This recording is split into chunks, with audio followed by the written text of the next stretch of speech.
Welcome. A new day, a new doodle. Today's doodle is inspired by the word tribe, the word of the day.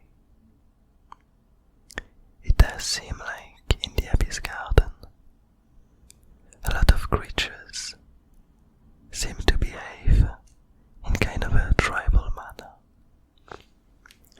They seem to seek other ones which look like them, which behave like them, and to try to stick with them, to bind together. It does seem like we often find them with each other. Some of those creatures are on the end side of the spectrum, where they only primarily live with others of their own kind. The most blatant example of them are the blobs, these black gooey creatures that we only find with other of their kind of emerging from this gooey substance, as if they were all part of the same entity, of the same core, as if they were all made from the same creature. And so, with this world, I felt like I wouldn't have much trouble finding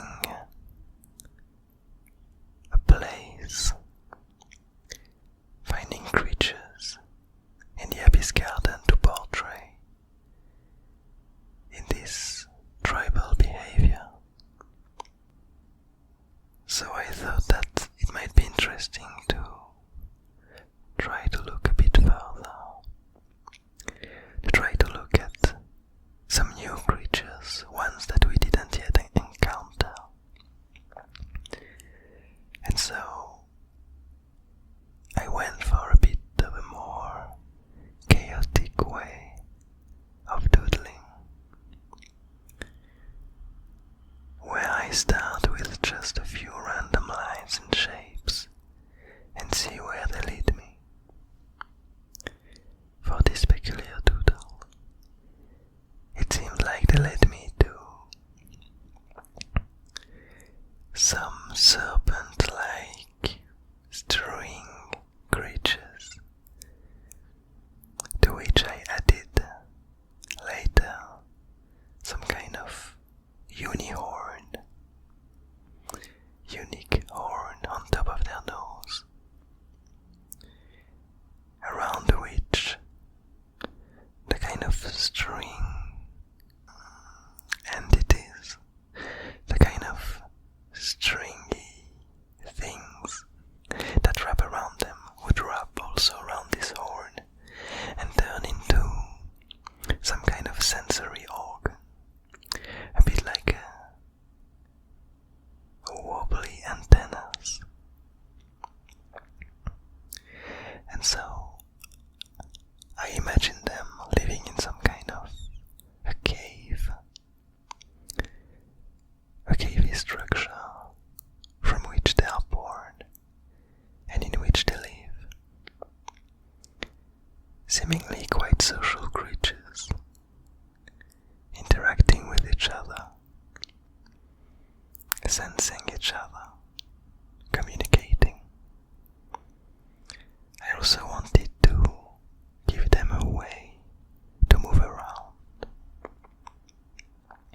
And it does seem like their way to move around is quite a unique one. They have this kind of rocky dirt structure from which they emerge, and underneath it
move around.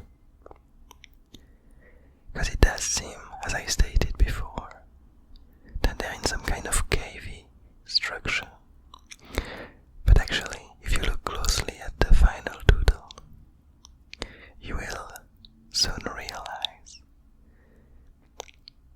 that the outer edges of this cave-like structure are actually the legs of these creatures, moving around, sticking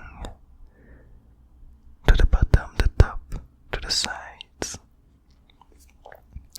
creating their own cave, protecting themselves with a layer of the abyss.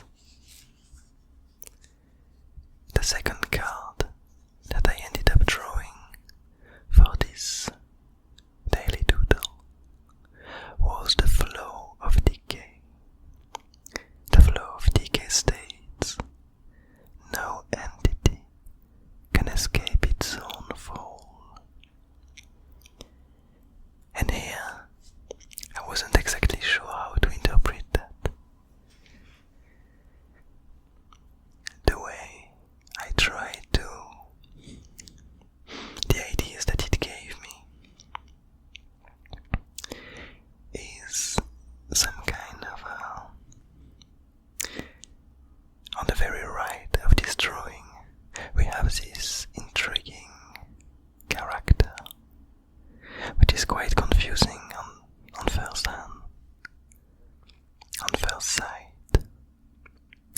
It seems to be one of these creatures, and it seemed to have around it to be wearing the skin of another. It's either this or this other creature, which ended up eating one of the tribe people and coming back to them, trying to pass themselves as one of them, interacting with them, potentially trying to reach for their babies. And this character seemed to, it seems to be kind of a traveler. It has an intriguing backpack with some spikes and some hidden cavities. And it's also traveling with some kind of pole stick. Kind of a wizardy trinket to which are attached some strings and some pins, which carry around these kind of eggs that we saw so often in the different doodles. I'm not sure exactly what are their purpose here, and I'm quite intrigued by it. I would like to know more about this character and what led it to arrive at this place. What led it to become the way it is. But so, to come back to the card, no entity can escape its own fall. I kind of saw it as one of these tribe people slowly falling into the mouth of this snake-like person, communicating with the others but seemingly not afraid, understanding that its fate had come, and that this kind of snake traveler, this wise creature that doesn't seem threatening,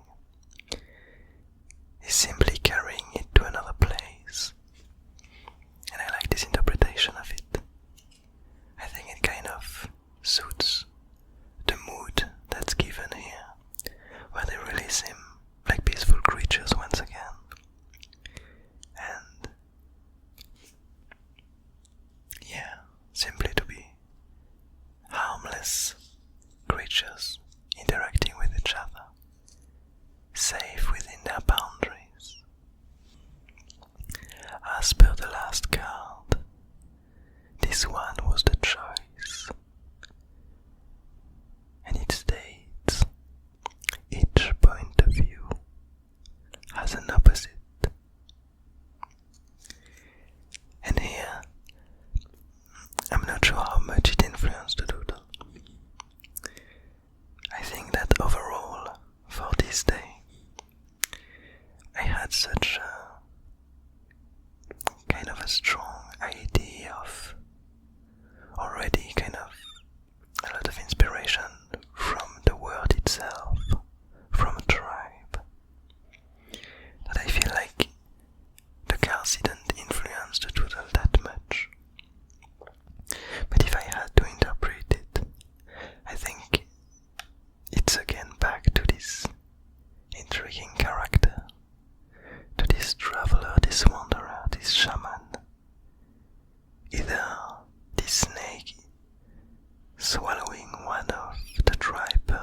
evolve this way.